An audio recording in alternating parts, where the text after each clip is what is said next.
ล่าสุดเนาะทุกคนเนาะคอยได้ไปเจอฮีโร่ตัวหนึ่งที่มันแบบว่ามันเอาคาป้องกันของตัวเองอะมันเป็นดาเมจก็อันนี้คอยพร้อมหูนะเบิ่งกันเนาะจังหวะนี้เปรี้ยงโอ้ชิตโอ้เย่ตายเลยเนาะมันโคตรแห้งเลยทุกคนมันแบบว่ามันแห้งจัดๆอะมึงเด้อไอ้เหี้ยแบบโอ้ชิตมันแบบว่ามันโคตรแห้งอ่ะ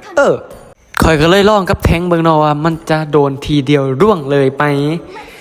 จากเครื่องแล้วเท่าที่กะมาเบิ่งกันเนาะมันจะโดนทีเดียวร่วงหรือเปล่าโอ้ชิตโอ้เย่โอ้พระเจ้าจอร์จโอ้ my god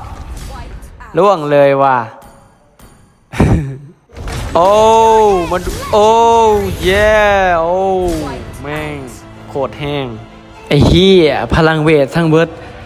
8,000 โคตรเวอร์อ่ะแต่ว่าการที่มึงเซตจังซี่ได้มึงต้องฟาร์มสแต็กกอไซฟ้าให้มันได้หลายๆก็เนาะแต่